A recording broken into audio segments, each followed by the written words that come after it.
which wide receiver to be taking. We have 3 different pairs that I will be showing you. I've tried to place them up and kind of where their ADPs are at. So you can see here, starting on the left with Jaylen Warren, you can see all of his stats, targets, receptions, yards, and touchdowns. That does include both rushing and receiving. Total touchdowns scored throughout 2023. I think you meant Jalen Waddle, by the way. What did I say? Warren. My bad. Dalton just said that. That was on my head. So Jaylen Waddle and Devonta Smith facing off versus this. Their ADP for the 2024 season are very identical. Jaylen Waddle going at number 19 in PPR leagues, number 19 overall, and that number 19 wide receiver, where Devonta Smith is going at 26. Okay, let me ask you this. Did Jaylen Waddle miss any games last year? I don't think so. I think he was healthy from what I remember. You know what? Jaylen Waddle is the number 1 wide receiver on any other freaking team in the NFL. Yeah. That's fair. 104 targets. Yeah. I mean, as the wide receiver number 2. But right.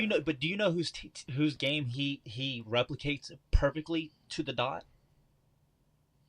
Who? His fucking teammates. Tyreek Hill. Yeah, he is fast as well. But I mean, Devonta Smith, 112 targets as wide receiver number 2 as well. Right. And what people would probably say is kind of a run heavy. I don't think you offense. can go wrong. Honestly, I don't think it really matters. I don't think you can go wrong. You can't.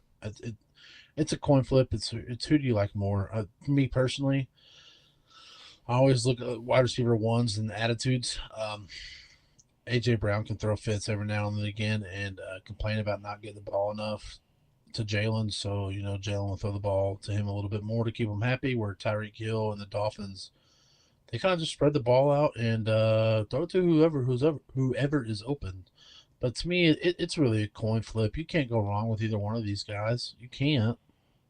And Nathan, I'm actually going to disagree with you because I think that the biggest discrepancy that you can take between these two guys and what you need to consider whenever it comes to drafting one of these two, and I'm talking about if you're looking to add a wide receiver on your team, Nathan, I'm not trying to discount what you said. I think that both of these guys are likely to finish within a top 10 wide receiver rankings by the end of the year. How much can you really complain? But where I'm making the argument on which one I would pick over the other, I'm taking Devonta Smith. And it's simply because Jaylen Waddle and the Miami Dolphins schedule, whenever it comes to the playoff season, weeks 14, 15, 16, 17, starting off, the defenses that they face, New York Jets, week 14. Then they go Texans. Then they go 49ers. Then they go Cleveland Browns. That is a very difficult stretch when you need your star players, your top wide receivers to pull out for you in these fantasy championships, in these fantasy playoffs. Jaylen Waddle is going to have to do a lot of work every single week in your fantasy playoffs. That's going to be a very difficult task to take. So because of that, I feel much more confident taking Devonta Smith, and he has a lower ADP. So I know that that's kind of a big jump, but if you're looking at a wide receiver and you're contemplating between these two, in my opinion, take Devonta Smith over Jaylen Waddle, and it's simply because of his schedule. You're right, but 98% of the defensive coordinators are going to be playing it for Tyreek Hill. They'd rather double cover Tyreek Hill and leave Waddle one-on-one. No, and I mean, you're right. I mean, I think, even in those stretch of those games in the playoffs, I still think Waddle's going to get a lot of one-on-one looks.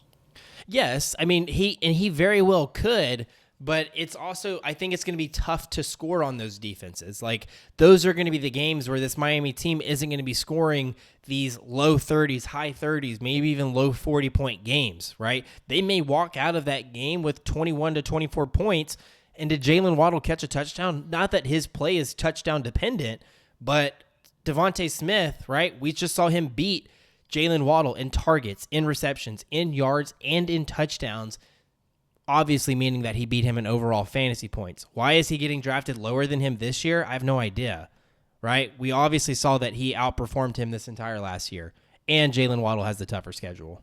Yeah, well, and don't forget too that Devontae Smith is playing in the NFC East too. I mean, he's going to face the Cowboys twice, and the Commanders do have a pretty tough defense in themselves as well. New York Giants, you never know what you're going to get, but I just feel like he is going to have some pretty tough matchups as well. So I do think it goes both ways. However, though, for me, I'm gonna take the Alabama wide receiver here. Either way we look at it. So, but for me, I'm going with Jalen Waddle. You set us up for that one, DJ. You fucker. But yeah, I'm going with Jalen Waddle on this one. He's just one of the fastest wide receivers in the NFL, and like I said, his skill set's just so similar to Tyreek Hill, and just not being such a physical receiver as him. But he has had 3 consecutive 1,000-yard seasons with over 4 touchdowns in each, despite playing alongside Tyreek Hill and having a mid-range quarterback at best. So I think Tua is better than mid-range, but he's not technically. I wouldn't say that he's a top 5 quarterback. Even I think he hangs around maybe in the top 10, but even then, Tua throws the ball upwards of 40 to 45 times a game, which I feel gives plenty of opportunities for Tyreek Hill and Jalen Waddle. So, and also let's not forget too that Devontae Smith does play behind AJ Brown, so they do play behind 2 wide receiver ones. When we could argue that both Jalen Waddle and Devontae Smith are wide receiver ones on other teams, they can be, but AJ Brown is in his prime, and he's recently just signed a lucrative 3-year, $96 million contract, and that now puts him just over, as having $32 million a year. I think that he just now broke that record for wide receivers. So I do think that they do see AJ Brown as being much more of an option when Jalen Hurts does throw it. I mean, he's so multidimensional too. To add to that, like, he is going to run the ball. I just don't see Tua run the ball as much. So you're going to see much more play from Jalen Hurts, where that kind of takes away from the value for me for that, the wide receiver position. And if he's not going to throw to AJ Brown, then maybe Devontae Smith does have those options. But like I said, he's also got Goddard to throw the ball to as well. Right. And Tyreek Hill's nearing 31 years old and with 2 years left on his contract. So I do think that Jalen Waddle is going to be a primary target this year, but if not this year, next year, absolutely. I just feel like they're slowly going to work Jalen Waddle and trying to make him their wide receiver one in the future. Before we move on, can we all three agree, looking at this picture, how the fuck has Devontae Smith not broke his leg? He does got some chicken legs, but I think that's, God almighty, son. I mean, take one hit, that motherfucker gonna snap. Hey, he's taking a lot of hits, boy. He's the Grim Reaper, baby. You put a helmet on that leg, I guarantee you that motherfucker gonna snap. Nathan, the thing is, I want you to chase this man and try to put a helmet on that leg. That boy is quick. I mean, I'm not saying I can fucking catch him. Jump on his back, boy. All right, that's too far. Yeah, ask DJ about that. Yeah, that's too far. I caught your skinny ass, didn't I, fucker? ACL. All right. Made you tear your ACL, huh? Is that a flex? Are you flexing on me right now? I'm flexing on you right now. This is too far. Let me see, Nathan. This is where I draw the line. All right. Anyways, though, that's where we pick it. Dalton, Nathan leaning more towards Jalen Waddle. I'm taking Devontae Smith. But we have our next pair, Jameson Williams and Jacoby Myers. I kind of hinted at Jacoby Myers a little bit. Jameson Williams, we didn't really see him play the entire season this last year. So because of that, we obviously saw his numbers go down, but we are trying to match it to where their ADP is currently a little bit more matched, right? We see Jacoby Myers being drafted currently at 111, which is 15 spots higher than what Jameson Williams is currently being drafted at 126. Now, if you're asking me which way I am leaning a little bit, this is tough for me, and I think that that's kind of the purpose of this conversation, but I am actually going to lead more towards Jacoby Myers. I don't love this Raiders offense, but because of Josh Jacobs leaving in free agency, that leaves a lot to be kind of taken, right? This offense is now, I feel like, going to have to be a lot more dependent upon the pass, and Jacoby Myers is clearly wide receiver number 2. I know that, Nathan, you had mentioned they drafted Brock Bowers. He is joining this offense. He's going to be such a dominant and physical presence in this offense, but I don't think that necessarily takes away from Jacoby Myers' games. If anything, I think that adds to his game, right? That's going to leave him in more of these isolated one-on-one situations with them double teaming oh my gosh, Devontae Adams. So because of that, that's where I'm going with that. Jameson Williams, what I got last year from him was boomer bust, right? He got 42 targets. He started to heat up a little bit. He is a very explosive wide receiver, but he's competing with Amon-Ra St. Brown and this entire Lions offense. I don't necessarily love him. I know that he's the wide receiver 2 in this offense. We haven't seen a fully healthy season from him. So because of that, I'm leaning more towards Jacoby Myers in this. He's obviously being drafted higher as well by 15 spots. I like him in this position. Yeah, I think I'm going to go Jacoby Myers. I think this is the year where we're going to see a full year out of Jameson Williams. We're going to see what he's going to do. I like the quarterback better in Detroit. I like the quarterback play better in Detroit. I think Jameson Williams is going to have a much, much better year than what he had in 2023. I think he's going to get a lot more targets, a lot more yards, a lot more receptions. And he's going to be their deep ball guy. So I think he's going to have a way better year than he did last year. We just want to see a little bit more consistency out of Jameson Williams. But this will, if I'm not mistaken, this year will be his first full year in the NFL. So this is going to be the year to where we see kind of how he's going to play in the role in Detroit offense. I think he's going to be a lot better. But I'm going to go with Jacoby Myers because with their first round pick, they invested in their pass game. So it seems to me that they're going to be ready to air the ball out and throw the ball. Like DJ mentioned, they're going to try to double team Devontae Adams, and as how big as Brock Bowers are, I wouldn't be surprised if they try to double team him as well. They leave a lot of one-on-ones for Jacoby Myers.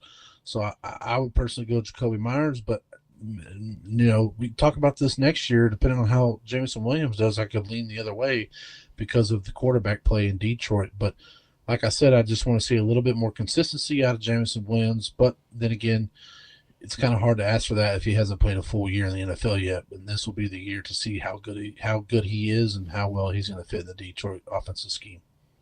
But I'm still going Myers. Yeah, I think we're gonna make this a dirty 30. I'm going with Jacoby Myers in this one as well. For me, Jameson Williams is a great player. I think he's a fantastic wide receiver. And in all honesty, I think that he could be a better wide receiver than Jacoby Myers, just overall. But he's just too much of a big play, boom or bust player for me. I mean, I feel like he could go out there and put 20 points up for you in 2 plays. But I feel like 2 plays is all he's going to get. I mean, you never know. I don't think they're going to use Jameson Williams with all the talent that's surrounded there. Jacoby Myers does have a lot of talent around him as well, especially with Brock Bowers coming in, Devontae Smith and whatnot. But however, I just think Jacoby Myers, even with Devontae Smith there and having, who was it? The running back that was there last year, now with the Packers. Josh Jacobs. Josh Jacobs, thank you. Yes, with Josh Jacobs there in the past catching abilities that he's had, Jacoby Myers still was fairly successful. I mean, he averaged at least 10 fantasy points per game in PPR formats, and not to forget, he also got up to around 15 or 20 as a ceiling. That's because his targets were still there, and he's a great pass catcher. I mean, he has very limited drops. I feel like he's a very reliable option, and like we were saying, I feel like Jameson Williams does have the better quarterback in this situation. I do feel like they're on very similar teams when it comes to the talent that surrounds them. However, I feel like Jacoby Myers just has more value just because he has solidified his role in this offense, and I feel like he is going to get you at least 5 to 6 targets per game, and which could turn you out at least 10 fantasy points again this year. So I'm going Jacoby Myers just because he's the safer floor option for me, and I don't like boomer bust plays every week. I agree. And then that's the other thing that I wanted to mention as well as the weapons within Detroit. I know I mentioned Amon-Ra St. Brown, but then it was also Sam Laporta. Like, I think that these offenses align quite similarly, and the only other edge that obviously Detroit has is the quarterback play. I'm giving Jared Goff that edge over whatever quarterback is deciding to start for this Raiders offense because we don't really quite know at this moment. So it's just, I don't know. I really just trust Jacoby Myers, even with the lack of quarterback play that we saw in that offense last year. And he had a very successful season, right? 147 fantasy score points, right? And don't forget, he's never had a good quarterback. coming from the Patriots and Mac Jones. He's never played with a good quarterback, and he's consistently been a great value piece to every team he's played on. So year after year. So just imagine if he does get the shoe in there, the mustache, and think that if he is somewhat the best quarterback that Jacoby Myers has had to date, if he does come in over O'Connell, dude, Jacoby Myers could be, could be the clouds, bro. Like he could be soaring. So, especially as a wide receiver 2 or 3 on your team. So I think he'd be a great addition to you. 100%, 100%. So anyways, so that brings us to our last duo that we have, and that is kind of going with the old Bucks here. Chris Godwin for the Bucks and DeAndre Hopkins for Tennessee. Now, this may be a little bit of a hot take in itself because some people might say, well, wait, I thought this was wide receiver 2s. Would DeAndre Hopkins not be considered wide receiver 1? The reason that I have listed him as a wide receiver 2 is because Calvin Ridley has now just recently joined this Tennessee Titans team. Calvin Ridley is being drafted over his fellow teammate DeAndre Hopkins in fantasy drafts. So because of that, that's why I listed DeAndre Hopkins here. Chris Godwin in 2024 ADPs. He's currently getting drafted at 64, which is 14 spots higher than DeAndre Hopkins. Looking at their seasons last year, almost identical outside of touchdowns, right? 130 targets to 137, 83 receptions to 75, both right around 1,000 yards receiving. Then we're looking at the touchdowns. Chris Godwin, 3 touchdowns. DeAndre Hopkins, 7 touchdowns, which is why there was such a big discrepancy in these fantasy score points. But which way am I leaning towards? I'm leaning towards DeAndre Hopkins. I think that I easily take DeAndre Hopkins over Chris Godwin, even 14 spots lower. You could even probably end up with 2, but if you're asking me if both of these players are on the board, I do feel more confident in taking DeAndre Hopkins than I do over Chris Godwin. The reason is because I think that this Tennessee offense is built more around the pass. We saw them, they're a little bit more devoted to passing this ball. They traded away Derrick Henry. They brought in Calvin Ridley as kind of that offensive explosive power wide receiver position. So I think that this team is built more so to pass. We saw him have 137 targets. I think that that number definitely takes a little bit of hit. He's going to have some regression, but I think that his touchdown numbers are going to be up, and I think that his reception numbers are going to stay about the same. We see that he really only caught roughly 50% of the targets thrown his way, right? 75 receptions for 137 targets. He doesn't need all of those targets to match the receptions number, to match the yardage line, and I think he still has those touchdown numbers there. Chris Godwin, even if he has the same season, it's not as good. So I think that bringing in Calvin Ridley to this offense, it only takes off that added pressure from DeAndre Hopkins, and I am all on board for it. This Tennessee team is going to be very different, and I'm all here for it. I love it. Give me DeAndre Hopkins over Chris Godwin. I think I'm going to go the same route. I think that, plus, towards once Will Levis kind of came in and took over, him and Hawkins kind of got a connection going. We all know how important that is in fantasy football, whether, or in just football in general, of how close knit of a connection you can have with your wide receiver 1. Even bringing in Calvin Ridley, I still think that D-Hop will be the number 1 target for Will Levis.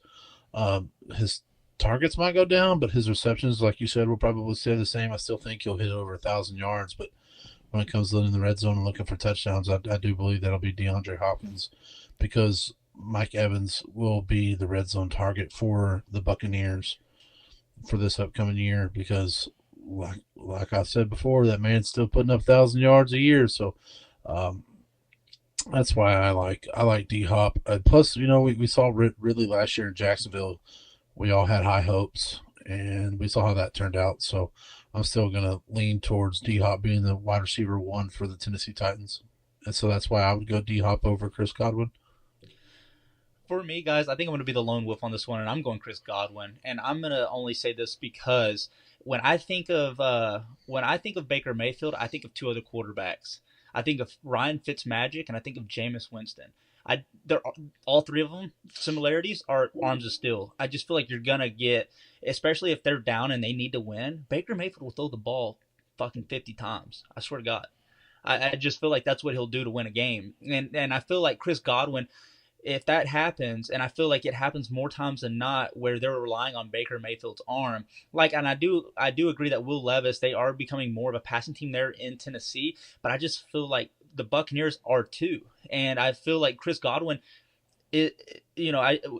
although Mike Evans is there, Chris Godwin has shown that he can still succeed, being a wide receiver two there for Tampa. And DeAndre Hopkins, the only thing that concerns me is that I feel like he has one of the worst ratios in the NFL when it comes to targets and receptions. Only once, if you look at the Sleeper app last year, only once is it green when you're looking at his receptions to his targets. So to me, there's too many times where he's got 10, 11, 12 targets, but he's only got 3 receptions. I don't think that's DeAndre Hopkins' fault. I think that a lot of that's just Will Levis. Unless Will Levis can make that jump forward and play better ball and be more accurate, I know he's got a beautiful deep ball, but if he can just be a better, more accurate short to intermediate game and hitting his deep balls too, I think that you could see better production there with DeAndre Hopkins. However, now, like you said, DJ, with Calvin Ridley now coming in and being the type of receiver that and route runner that we know he can be, and is going to eat up some of that volume and some of those targets from DeAndre Hopkins,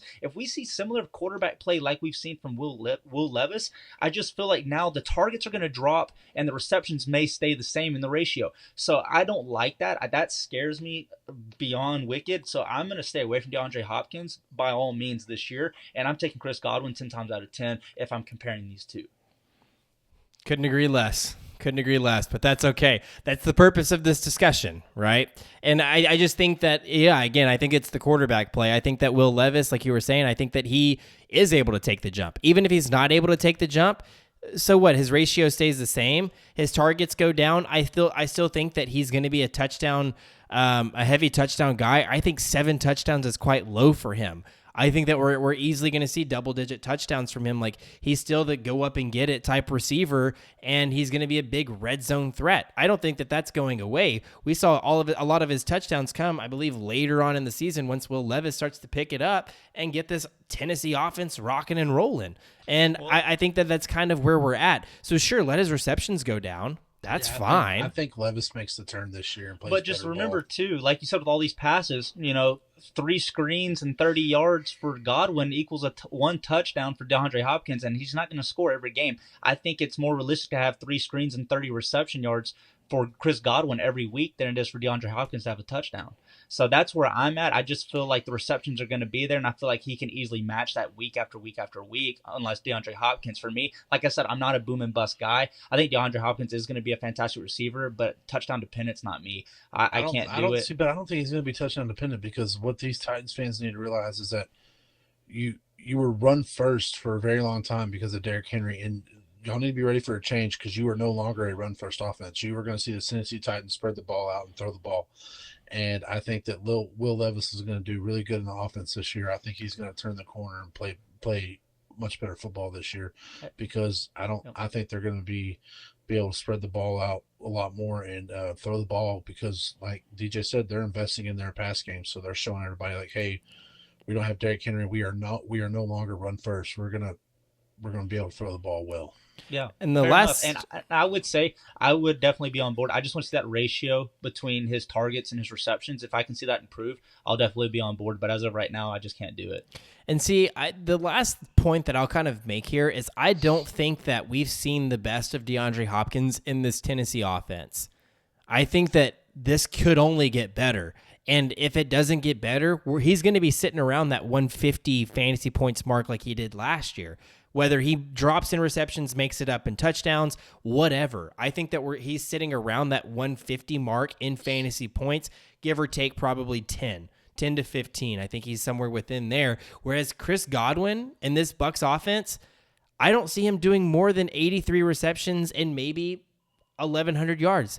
Very similar. I think that where he could have improvement is his touchdowns as well.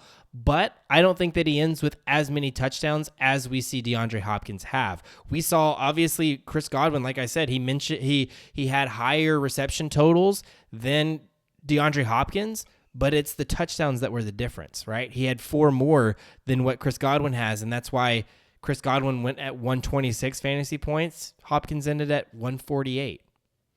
And that's That's just my biggest thing is I don't think that Hopkins capped out. I think Chris Godwin kind of did. We could maybe add 15 to 20 points more on his season total, and that's kind of it. Which even if we add 15 to 20 more, he still doesn't even surpass what DeAndre Hopkins has, and I still think that he has a little bit more left in his tank.